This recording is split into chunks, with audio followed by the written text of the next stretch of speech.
Добар ден, добро дојдовте во вестите на Канал 8.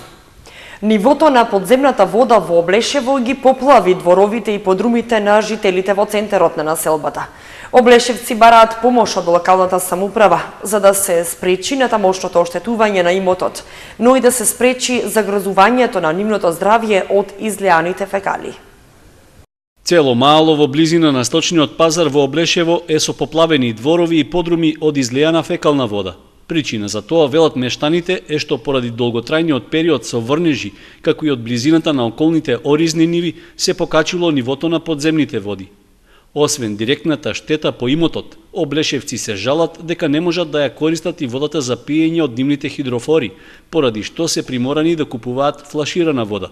Загрижени се што водата што со месеци стои во нивните дворови и бавчи може да придонесе за ширење зарази, а веќе им го уништило градинарското производство. Има агрегати, има машини, има цистерни, оваа вода да дојдат да ја исцрпат, да се извлече. Оваа вода, ако остане, да чекаме самата по себе, да ја однема водата, значи тука треба да мине една година. Ово е мало, тука овие 20, кои тука имаме 30 деца.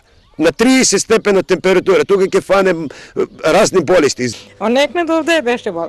3 декара бакшто имаме, погледнем да видиш што е натам. Се е трава, растение, ништо нема. 2 пати ја пресадуваме, 2 пати ја пресадуваме бакштото и па ништо нема. Облешевци се жалат дека немаат ни основна комунална инфраструктура со која ќе се прибира отпадната вода во селото. Па мислам дека е причина дека немаме водата на дека да ни тече, натам треба да има и црници на некаде.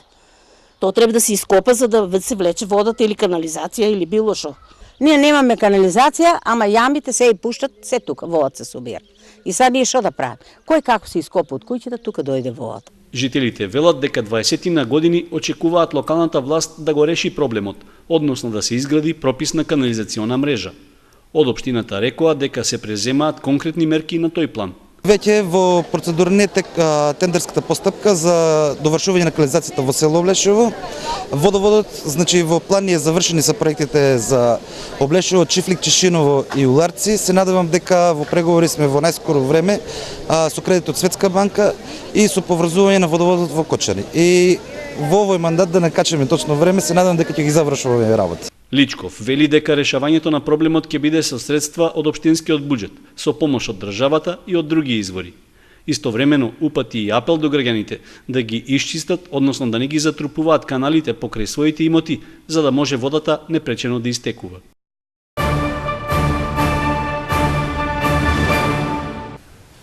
Кочанската општа болница прави големи набавки. Пристигна новото санитетско возило, а во наредните 2 дена се очекуваат набавените апарати на повеќе оделенија.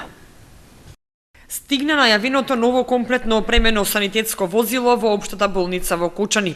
Во последните 2 години ова е трето ново возило за потребите на Кочанската болница, од кои едно е донација од општината, а останатите 2 се набавени со сопствени средства. Со ова возило квалитетот на превозот на пациенти е подигнат на повисоко ниво. Подобрена е сигурноста на транспортот на пациентите, а поголеми се и заштедите од економски аспект. Новото возило чини 1.076.000 денари. Со овие нови возила и претходните возила, значи возниот парк не е комплетиран. Имаме сигурни возила, брзи, без никакви понатамошни издатоци за дефекти. Че сигурноста на транспортот на пациенти е значително подобрена. Од економски аспект имаме големи заштеди, значи ова возила околу 50% е обезбедено од внатрешна заштеда на сервиси од тековната година, иначе комплетно финансирано од буџетот на општа болница Кочани. Значи рачунаме на секои 2 до 2,5 години да се набавува по едно ново возило, така да издатоците во делот на сервиси и поправки да бидат минимални, а пациентите да добијат сигурен и брз транспорт до потребната дестинација, дали ќе биде клиничка болница Штип или клинички центар Скопје. Инаку Кочанската општа болница полека но сигурно се доопремува со современи апарати. Во текот на наредните 2 дена се очекува да пристигнат и набавените други апарати. Кардиолошко ехо и 2 современи 12-канални ЕКГ апарати за потребите на интерното оделение. ЦТГ апарат, нов акушерски стол за гинекологија, монитор со капнограф за потребите на анестезиолошката служба, 2 нови апарати за физикална медицина. Во јавното здравство за прв пат се донесува такво кардиолошко ехо кое е набавено за потребите на интерното оделение, рече директорот на болницата Дејан Апостоловски. Апаратите што се очекува да стигнат се набавени од сопствени средства и чинат околу 3 милиони денари. Пред 2 месеци болницата набави апарати за испитување остеопороза, колкови на бебиња и апаратна лабораторија. Беа заменети и 28 прозорци од северната страна на зградата со нови ПВЦ. Недостигот од лекари и специјалисти општа болница го решава со испраќање медицински лица на доусовршување и специјализација, но за најкритичните места и понатаму ќе доаѓаат лекари од другите здравствени установи во регионот. Соработката на тој план е воспоставена со клиничката болница од Штип, од каде поради пребукираност на електронскиот систем Мој термин веќе се користат услугите на лекари за очни болести. И покрај новите вработувања медицински персонал за потребите на одделенијата во Кочанската општа болница, се уште се чувствува недостиг од лекари и специјалисти, поради што се јавуваат објективни пречки во нејзиното нормално функционирање. Во последните 2,5 години во болницата се вработени вкупно 24 лица, од кои 6 се доктори на медицина, 2 со завршена специјализација и 4 кои се испратени на доусовршување. Другите се медицински кадар со средно образование, сестри и акушерки, распоредени според потребите на здравствените одделенија. Недостасуваат лекари, значи рачунаме вработување на хируршкото одделение, на гинекологија, на педиатрија уште едно вработување, така да во иднина ќе настојуваме покрај овие што се испратени лекари на специјализација да упатиме дополнителен број, најмалку уште 5-6 лекари во наредната година и 2015 на специјализација од овие области. Посебно чувствителна е состојбата со лекарските прегледи за очни болести, каде неопходно е користењето стручен кадар од соседниот Штип. Не само јас, повеќе лекари од Штипската клиничка болница одат во Кочанската болница преку Министерството за здравство, за да излеземе во пресрет на нашите пациенти. Директорот Апостолов потврдува дека нашата болница се соочува со недостиг од очен лекар, поради зголемените потреби на пациентите. Офталмолози доаѓаат во Штип затоа што имаме само еден доктор кој што работи на Мој термин и бројот на термините е ограничен, има голема потреба од специјалисти, така да и не е само офталмолог, значи повеќе лекари доаѓаат со цел да нашите луѓе од нашата општина да не патуваат во соседните општини за обични прегледи или листите на чекање да не бидат долги, значи што пократко да се чека за соодветната специјалност. Со враќањето на лекарите кои се на специјализација се очекува да се намали недостигот од стручен кадар, иако за некои области најверојатно и понатаму ќе остане потребата да се задоволува со позајмување лекари од другите здравствени установи. Полициската станица Кочани поднесе кривична пријава против 56-годишниот ДД од Струмица, стечаен управник на Ruin International Technologies Доел Кочани, за сторено кривично дело злоупотреба на службената положба и овластување. Пријавениот во периодот од декември 2012 до септември 2013 година, спротивно на одредбите од Законот за стечај, со намера да се стекне со противправна имотна корист, незаконски отугил делот имотот на фирмата во вредност од 760.512 динари и на тој начин ги оштетил доверителите на фирмата. Во релативно мирна атмосфера одржана 15-тата редовна седница на Советот на општина Виница. Од повеќето точки најголема дискусија повлече финансиската помош на локалната самоуправа на средното училиште Ванчо Прке. На предстојниот повик за реализација на проекти во рамките на програмата за зачувување на природата во Македонија, Општина Виница ќе аплицира со проектот Едукативен центар за зачувување на природата, што ќе биде лоциран во живописниот предел на Блатец. Општината во предстојниот период треба да изготви бизнис план за одржливост на проектот во следните 10 години, а висината на средствата е 150.000 швајцарски франци неповратен грант. Советот даде зелено светло за новата иницијатива за преадаптација на постоечкиот објект во центарот на Блатец, во кој беше сместена управата на поранешната општина. Барањето од Средното општинско училиште Ванчо Прке е општина Виница да кофинансира дел од проектот воведување една смена во училиштето, најдена жестоки реакции од опозицијата. Училиштето бара 100.000 денари од локалната самоуправа за преадаптација и реконструкција на дел од постоечките простории. Средства кои според опозицијата не се многу, но нема потреба да се доделат на средното училиште, затоа што секоја година тоа покажувало добивка на крајот од годината. Сепак мнозинството ја подржа одлуката, а средства во висина од 50.000 денари Беа одобрени за подршка на младиот информатичар Бојан Серафимов за учество на меѓународни надпревари во јули и август. 60.000 денари се одобрени за општинската организација на Црвен крст. Улицата Иво Лола Рибар во Ромското Мало ќе добија приоритет за асфалтирање со средства од општинскиот буџет, за да може рационално да се искористат средствата кои се нудат од програмата Ромет 2 за изградба на потпорни ѕидови на сите критични места во Ромското Мало. Меѓу другите информации беа разгледувани и усвоени и оние за состојбата со невработеноста во Виница, за спроведувањето на пролетната сеидба, за работата на шумското стопанство Плачковица, како и информацијата за квалитетот и снабденоста со вода за пиење во Блатец.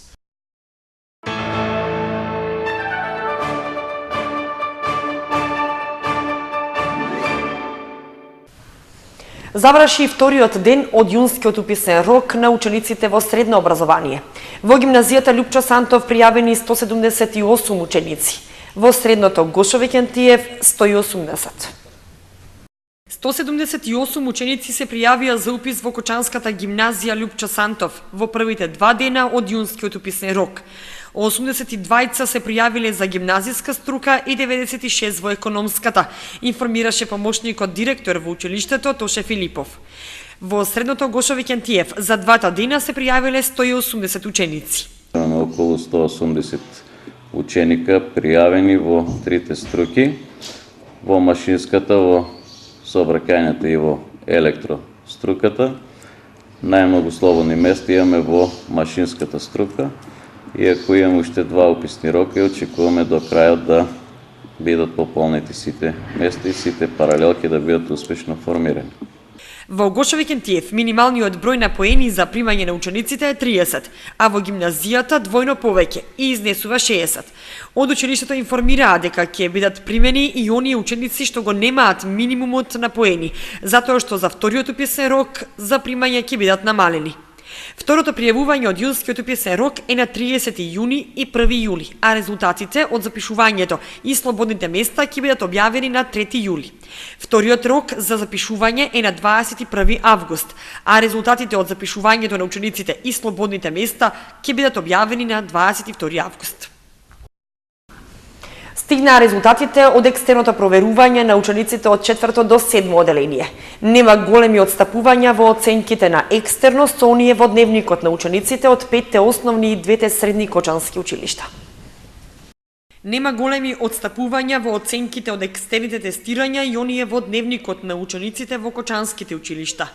Така говорат резултатите од екстерното кои стигнаа во текот на денот.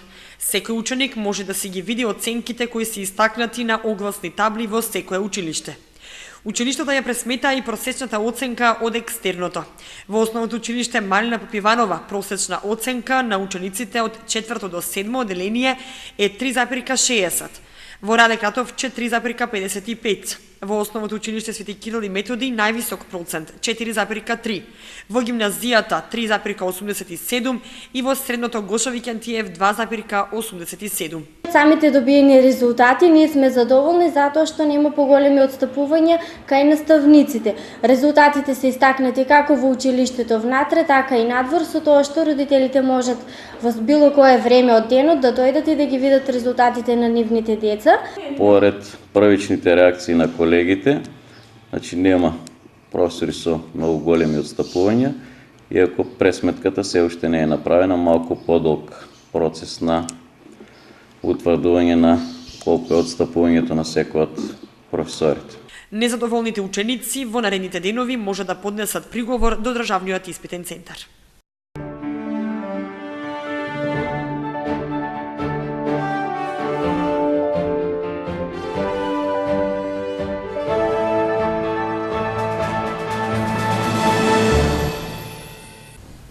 Наспроти позитивните најави, седиштето на регионалната фудбалска лига останува во Штип. Иницијативата да се префрли во Кочани не доби подршка од никого. Амбициозната иницијатива на Општинскиот фудбалски сојуз Кочани за преселување на седиштето на третата лига Исток доживеа крах. Одлуката Штип и понатаму да управува со регионалната фудбалска лига беше донесена на седница на управниот одбор што се одржа во Проби Штип. Досегашното раководство дури ја игнорираше желбата на Општинскиот фудбалски сојуз Кочани, па таков предлог воопшто не бил ниту ставен на дневен ред на седницата за да биде разгледуван. Председателот на ОФС Кочани и член на управниот одбор Лјупчо Папазов успел да ја протне точката за таа воопшто да биде разгледана. Иако според челниците на ОФС Кочани, едно регионално седиште според правилникот на ФФМ треба да ротира на секои 2 години, одлуката што беше донесена во Пробиштип е спротивна на актите на македонската куќа на фудбалот. Нормално, ОФС Штип не сака да оде наводно против себе, али тоа е природата на течењето на работите, да едно седиште треба на секои 2 години да ротира. Што тоа да речеме по автоматизам, да е 2 години ќе се поминати од седишто во Штип и актуелното раководство на Фудбалска федерација на Македонија се повикува на почитување на актите, почитување на прописите кои се донесени во Фудбалската федерација, да на секои 2 години ротираме. Иако од Општинскиот фудбалски сојуз најавија дека ќе бараат поддршката од помалите сојузи од регионот, гласањето го покажа сосема спротивното. На крајот со 4 гласа за, од Општинскиот фудбалски сојуз Штип, Пробиштип, Свети Николе и Струмица, без ниту еден против и еден воздржан, представникот на ОФС Кочани, било изгласано седиштето на третата фудбалска лига Исток да остане во Штип. Со тоа барем за сега останаа јалови обидите на кочанските фудбалски работници и по 3 декади или по-конкретно по цели 33 години да го вратат седиштето на регионалната лига на Истокот во Кочани.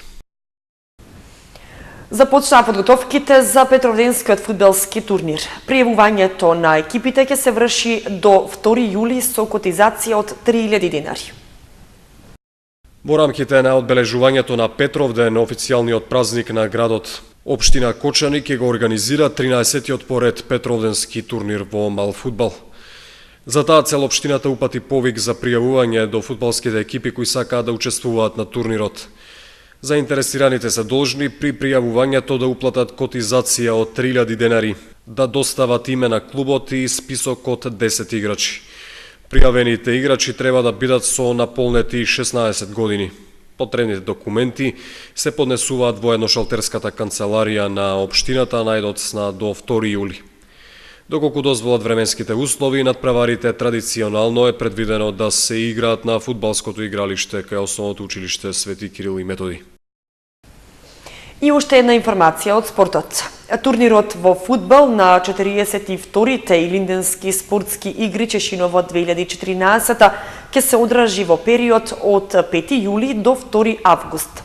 Учеството на турнирот може да се пријави по пошта на адреса на општина Чешиново Облешево, улица Маршал Тито безброј, телефонски или со присуство на состанокот кој ќе се одржи на 28 јуни сабота во 20 часот во просториите на општина Чешиново Облешево.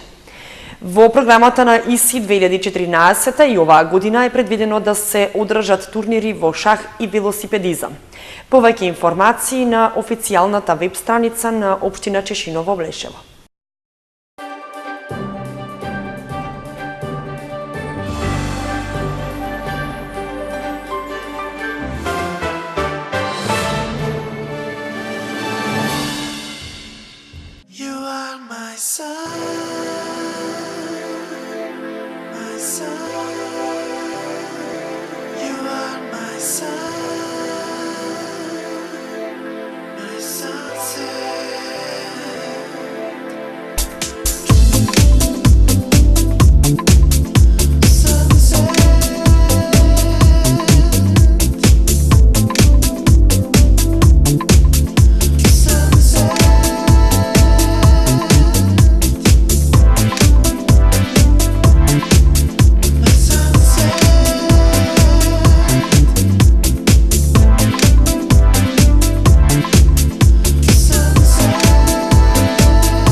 Ги следевте вестите на Канал 8. Ви благодариме што бевте со нас.